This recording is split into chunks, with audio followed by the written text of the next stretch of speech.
우리 옆에 계신 분과 평화의 인사 나누기 원합니다.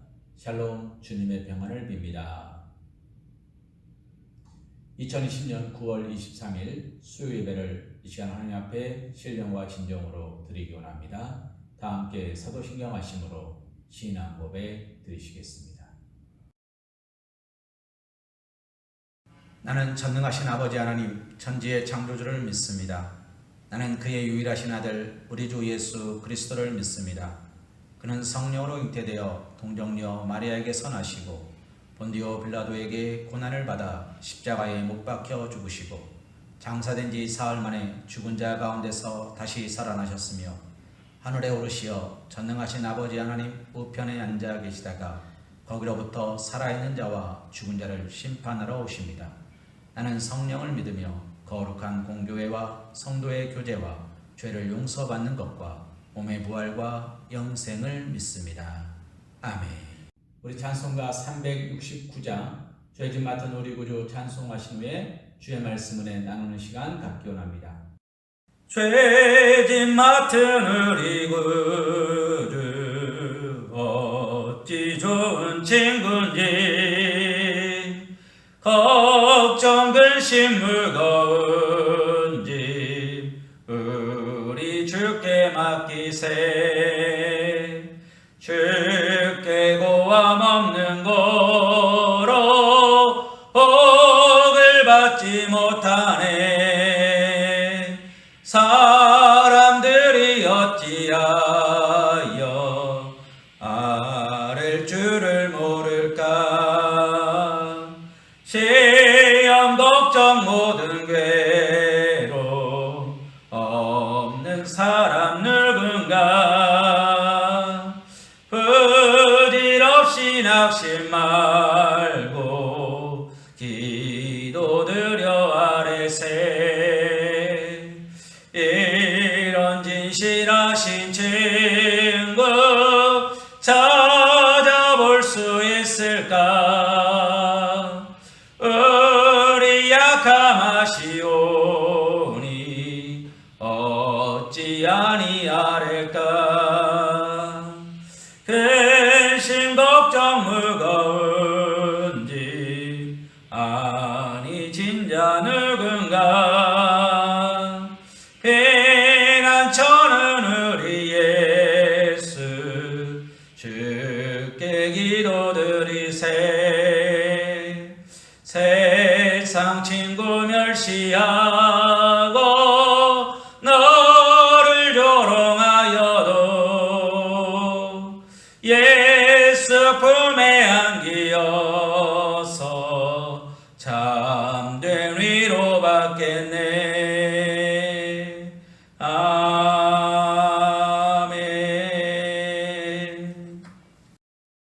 이 시간 우리가 함께 볼 하나님의 말씀은 마가복음 9장 14절에서 29절 말씀입니다. 우리 신약성경 69쪽에 있습니다.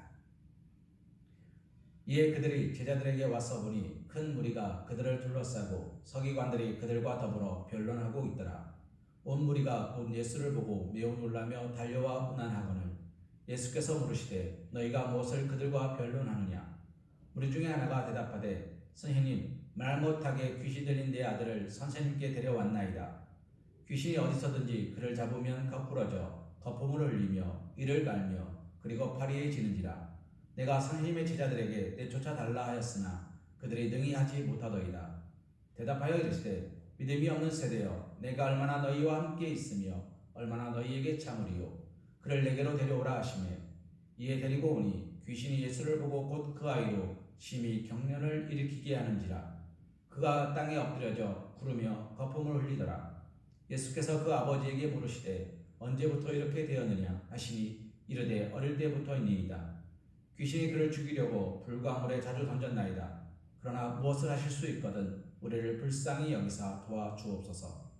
예수께서 이르시되 할 수 있거든이 무슨 말이냐? 믿는 자에게는 능히 하지 못할 일이 없느니라 하시니 곧 그 아이의 아버지가 소리질러 이르되 내가 믿나이다. 나의 믿음 없는 것을 도와주소서 하더라. 예수께서 무리가 달려와 모이는 것을 보시고 그 더러운 귀신을 꾸짖어 이르시되 말 못하고 못 듣는 귀신아 내가 내게 명하노니 그 아이에게서 나오고 다시 들어가지 말라 하시매 귀신이 소리지르며 아이로 심히 경련을 일으키게 하고 나가니 그 아이가 죽은 것 같이 되어 많은 사람이 말하기를 죽었다 하나 예수께서 그 손을 잡아 일으키시니 이에 일어서니라. 집에 들어가심에 제자들이 조용히 묻자오되 우리는 어찌하여 등이 그 귀신을 쫓아내지 못하였나이까? 이르시되 기도 외에 다른 것으로는 이런 종류가 나갈 수 없느니라 하시니라. 아멘. 이 시간 이 말씀 가지고 우리 사랑하는 서광교회 성도님들과 함께 하나님의 은혜를 묵상하기 원합니다. 제가 언젠가 한번 말씀드렸습니다만 동요 가운데 이런 동요가 있습니다. 깊은 산속 옹달샘 누가 와서 먹나요? 새벽에 토끼가 눈 비비고 일어나 세수하러 왔다가 물만 먹고 가죠. 사랑하는 성도님, 세수하러 왔는데 물만 먹고 가는 이유는 무엇일까요? 아마 두 가지 이유가 있을 겁니다. 하나는 세수하러 온 것을 까먹은 겁니다. 올라오는 동안 목이 마르니까 목마름만 해결하고 내려가 버린 겁니다. 또 한 가지는 올라와서 보니까 자신의 얼굴이 그렇게 더럽다 생각 안 했던 것 같습니다.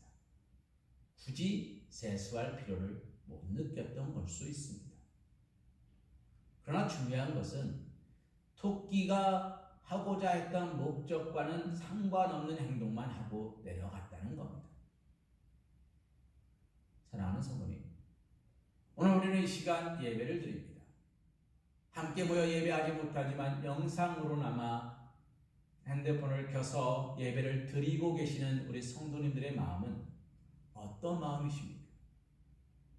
오늘 이 시간 예배 드리는 것으로 만족하십니까? 아니면 이 예배를 통하여 하나님께 영광 올려드리며 그 하나님을 통하여 내가 은혜 받고 성령의 취함을 받아 오늘 하루도 승리하며 살아가시기를 원하십니까? 목적한 바가 있으면 그 목적을 향하여 달려가야 되는 것입니다. 사랑하는 성도님, 토끼와 거북이 이야기를 보면 토끼는 거북이가 목표였습니다. 거북이를 이기는 게 목표였습니다. 너무나 쉬웠습니다. 그래서 토끼는 어떻게 합니까? 멀찌감치 올라가서 잠들어 버립니다.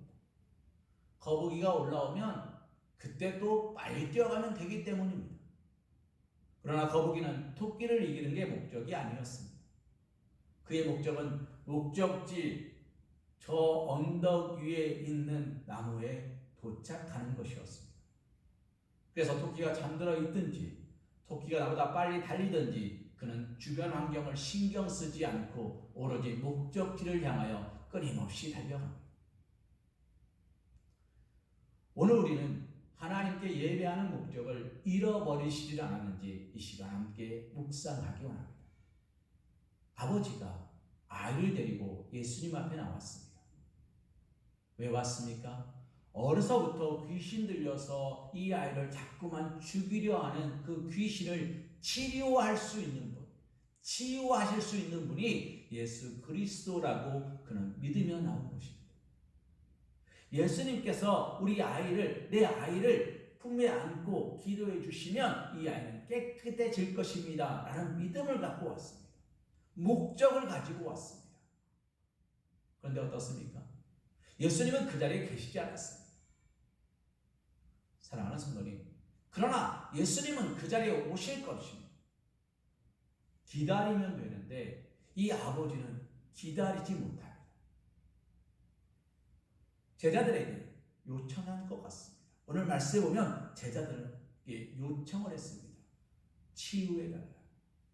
보여요? 내 아이를 고쳐달라고 제자들을 붙잡고 사정했을 것입니다. 그런데 놀랍게도 제자들은 그 아이를 고치지 못합니다. 사랑하는 성도님, 예수님을 만나러 왔는데 예수님을 만나지 않고 제자들만 만납니다. 기도하러 왔는데 기도는 하지 않고 사람만 보고 갑니다. 예배하러 왔는데 예배는 하지 않고 발에 묻은 먼지만 떨고 놓고 갑니다. 그게 예배자의 모습일까요? 그게 기도하는 사람의 모습일까요? 기도하는 사람, 예배하는 사람에게는 목적과 이유가 있습니다. 예배자의 목적과 이유는 무엇입니까? 하나님을 만나는 것이고 하나님께 축복을, 은혜를 받는 것이고 하나님이 나와 함께 하시기를 간절히 사모하는 것입니다. 말씀에도 보면 어린아이들을 데리고 예수님의 축복하심을 바라고 나온 부모들이 있었습니다. 그 하나님께서 내 아이를 축복해 주시기를 원했습니다. 그런데 그 어머니의 마음과는 다르게 아이들이 조금 시끄러웠나 봐요. 제자들이 뭐라 말합니까? 조용히 시키라고, 절로 가라고, 여기 있지 말라고, 시끄럽다고 쫓아내버립니다. 그런데 예수님은 뭐라고 말씀하십니까? 그 아이들을 막지 말라고 하십니다.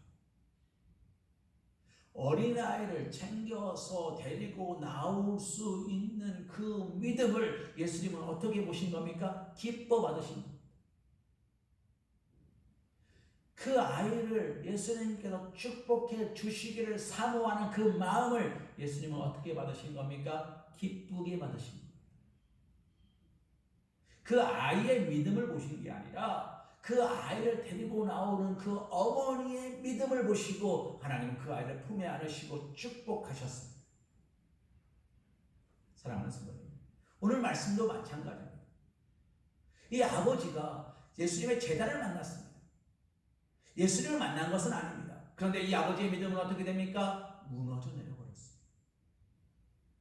아이를 자꾸만 불과 물 가운데로 던져지는 그 아이를 끌어안고 그 아이를 품에 안고 끊임없이 꼬꾸라지고 자빠지고 뒹굴르는 그 아들을 품에 안고 예수님이 계신 곳까지 아이를 끌고 안고 왔습니다. 그 믿음이 얼마나 크다는 겁니다. 그런데 그 믿음이 사람, 제자들 앞에서 완전히 무너져 버렸습니다. 왜요? 제자는 예수님이 아닙니다. 그런데 예수님인 것처럼 여겨버렸습니다. 예수님을 기다리기에는 내 아이의 고통이 너무 컸나 봅니다. 이 아버지는 제자들에게 부탁합니다. 내 아이를 고쳐주십시오. 사람들이 말했을 겁니다. 당신 아이 고침받으러 왔습니까? 저기 베드로 있습니다. 안드레 있습니다. 저기 야고보 있네요. 저기 요한 있네요. 예수님의 제자 12제자 있네요. 저기 은혜 있는 사람 있네요. 능력 있는 사람 있네요. 성령 충만한 사람 있네요. 가서 고쳐달라 이야기해 보십시오. 저가 예수님의 제자인데 되지 않겠습니까? 사랑하는 성도님, 사람의 음성에 의지하면 아무것도 되지 않습니다. 이 아버지가 사람의 음성에 의지하였다가 얻은 것은 무엇입니까? 절망과 자괴감이었습니다. 날 때부터 어렸을 때부터 귀신 들렸던 이 아이, 아버지는 이 아이를 위하여 얼마나 많은 노력을 했을까요? 얼마나 많은 사람의 이야기에 귀를 기울였을까요? 그리고 얼마나 많은 사람들을 찾아갔을까요? 그때마다 그 아버지의 마음은 무너져 내린 겁니다. 용하다는 사람 찾아가 봤습니다. 하나도 안 용합니다. 잘 고친다는 사람 찾아가 봤습니다. 하나도 못 고칩니다. 이 사람 저 사람 다 찾아다녔습니다. 안 됩니다. 그러다 찾아 나온 곳이 예수님이었습니다. 예수님의 이야기를 들었습니다. 본 적은 없습니다. 마지막 지푸라기라도 잡는 심정으로 지금 이 아버지는 아들을 데리고 예수님 앞에 온 것입니다. 그런데 이 아버지가 또다시 누구를 의지합니까? 사람을 의지합니다. 사랑하는 성도님, 오늘 우리가 예배하는 가운데, 오늘 우리가 기도하는 가운데, 오늘 우리는 사람을 의지하고 있지는 않습니까? 그래서 세수하러 왔는데, 기도하러 왔는데 기도는 하지 않고, 말씀 들으러 왔는데 말씀을 보지 않고 사람만 보거나 저기 서 있는 부족한 종, 고요한 목사만 보고 가지는 않냐는 겁니다.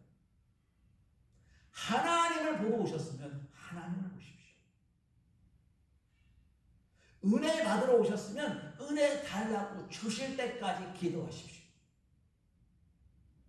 오늘 아버지는 제자들과 다투고 있습니다. 그 다툼의 이유가 어디 있습니까? 왜 당신은 고치지 못합니까? 왜 내 아이에게 고통을,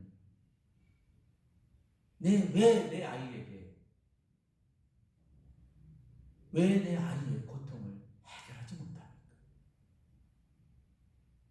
사랑하는 성도님, 사람을 의지하고서는 할 수가 없습니다. 그런데 하나님께서 그 아버지의 간절한 기도를 들으셨는지 예수님께서 내려오셨습니다. 많은 사람들이 그에게 달려옵니다. 주님이 내려오신 것을 보고 그 사람들이 달려옵니다. 이유는 두 가지죠. 예수님 편에 있던 사람들은 주님 이 문제를 해결해 달라고 달려왔고, 예수님의 적에 섰던 사람들은 예수 한번 너 이 문제 어떻게 해결하는지 보자, 네가 얼마나 무능력한 사람인지 내가 보겠노라 라고 달려오고 있었습니다. 사랑하는 성도님, 이 아버지가 예수에게 말합니다.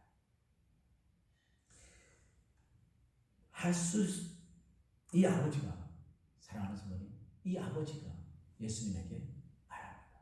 뭐라고 이야기합니까? 내가 선생님의 제자들에게 내쫓아 달라 하였으나 그들이 능히 하지 못하도이다. 예수님, 당신의 제자들을 부탁했는데 못하도이다. 사랑하는 성도님, 사람을 의지하면 안 되는데 사람을 의지했습니다 라고 고백하고 있는 겁니다.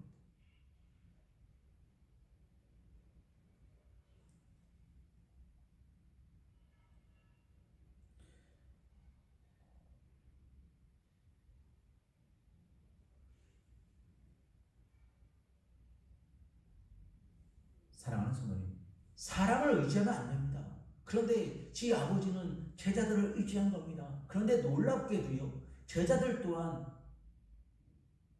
자신의 능력을 시험하고 있다는 겁니다. 내가 해서 되겠지.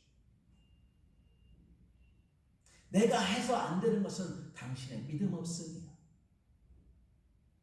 사랑하는 성도님, 이런 모양은 귀신들이나 하는 이야기입니다. 저도 한 번도 가본 적은 없습니다만 드라마를 통해서 보면 무당이 부채를 막 흔들다가 그런 얘기하죠. 정성이 부족해. 정성이 무슨 말입니까? 돈 더 내놓으라는 얘기입니다. 돈을 더 내놔라. 내 마음이 흡족할 때까지 돈을 주면 그때 내가 점괘를 알려주겠노라. 예수님은 지금 그렇게 말씀하신 적이 없는데 제자들의 말은 어떤 이야기입니까? 물론 말씀 중에는 없습니다만 그들은 그렇게 말하고 있는지도 모릅니다. 치유하지 못하는 이유는 믿음 없습니다. 사랑하는 성도님, 주님께서는 그 제자들을 향하여서도 뭐라고 말씀하십니까? 믿음이 없는 세대요. 본인이 직접 택한 제자들입니다. 본인의 말씀을 듣고 예수님의 말씀을 듣고 예수님과 동행하며 살아가고 있던 무리들입니다. 집도 절도 가족도 다 버리고 오직 예수를 따라 나선 사람들입니다. 그런데 주님은 말씀하십니다. 이런 믿음이 없는 세대요. 그들의 믿음은 뭐였습니까?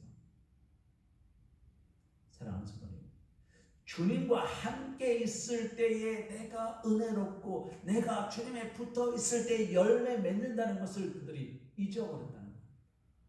내 모든 것들이 하나님께로부터 온다라는, 하나님이 나의 구원자시고 하나님이 나의 창조자시기 때문에 하나님께 오는 은혜가 나의 은혜라는 것을 잊어버렸다는 겁니다. 믿음은 무엇인 줄 아십니까? 하나님 중심인 것이 믿음입니다. 하나님 중심이 아닌 것이 믿음이 아닌 것입니다. 사랑하는 성도님, 제자들은 서로 높아지려 했는지도 모릅니다. 나의 권능을 시험하고 싶었는지도 모릅니다. 내가 위대해 보이고 싶었는지도 모릅니다. 그러나 그런 모습은 믿음 있는 자의 모습이 아닙니다. 예수님께서 그 아버지에게 다시 한번 말씀하십니다. 아이를 데리고 와라.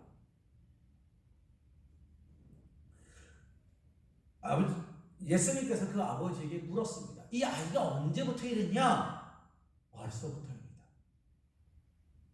그러면서 그 아이의 상황을 설명하더니 뭐라고 이야기합니까? 21절 말씀에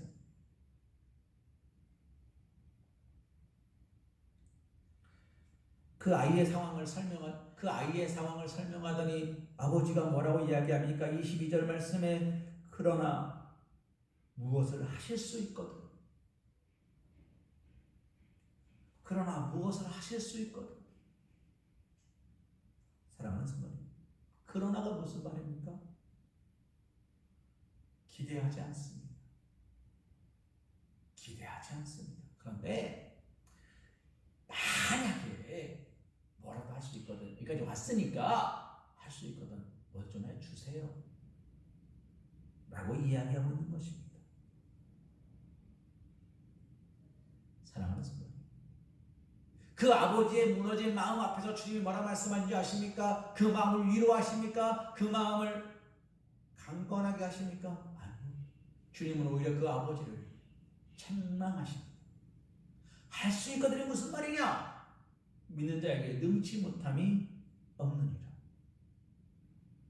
사랑하는 성도님, 우리 주님은요, 믿음 앞에서만큼은 양보가 없으십니다. 우리가 어떤 잘못을 해도 주님은 용서하십니다. 어떤 실수를 해도 주님은 이해하십니다. 그러나 믿음이 흔들리거나 믿음이 무너진 자 앞에서는 주님은 양보하신 적이 없습니다. 베드로가 주여 여기가 좋사오니 사탄아 물러가라. 바리새파 사람들과 사두개인들과 서기관들을 향하여 이런 독사의 자식들아, 회취한 믿음 같다. 사랑하는 성도님, 스스로 믿음 있는 채 하는 사람들에게 주님은 한없이 책망하셨다는 겁니다.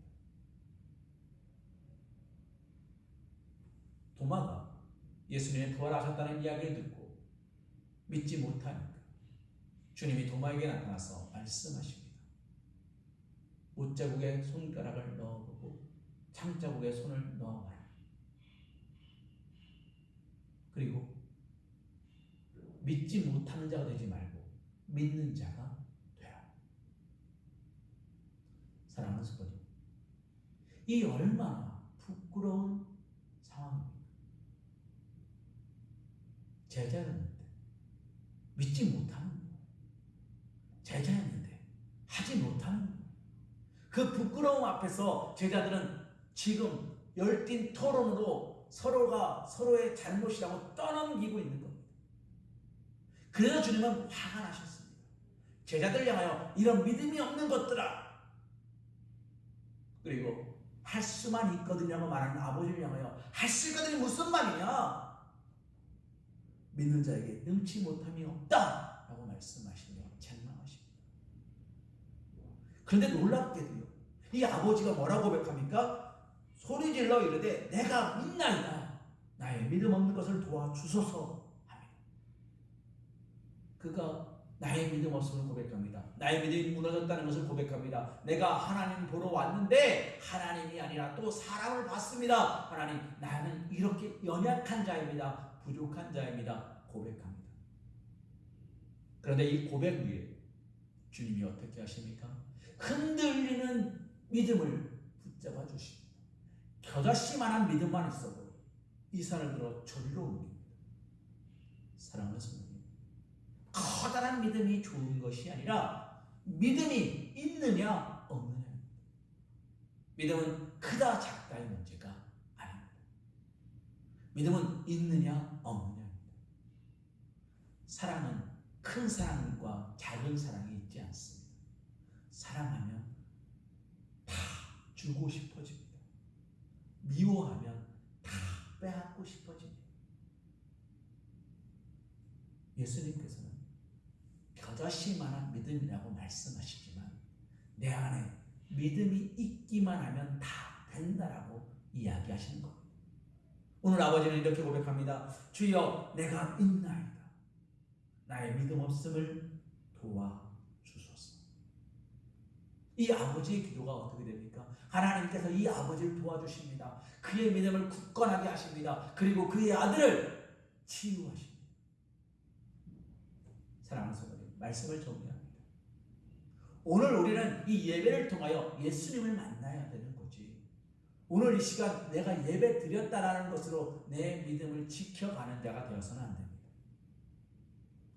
주일에 성전에 들어와 성전 땅을 밟는 것으로 위안을 삼지 마시고 하나님 앞에 예배하시고 하나님과 찬송하시고 하나님께 기도하시고 오직 하나님과 더불어 살아가실 수 있는 그런 믿음의 사람이 되는 것을 바라보시고 목적하셔서 날마다 토끼와 같이 빠른 걸음이 아니라 할지라도 주변에서 뭐라 말하든지 어떤 이야기들이 내게 들려오든지 하나님의 음성이 아니면 신경 쓰지 마시고 사람을 보지 마시고 하나님을 보시며 오직 믿음 안에서 승리자의 걸음을 살아가실 수 있는 사랑하는 우리 서방교회 사랑받는 주님의 자녀들이 되시기를 주님의 이름으로 기도합니다. 우리 시간 하나님 앞에 기도드리시겠습니다. 주님, 이 시간 주의 말씀을 함께 묵상합니다.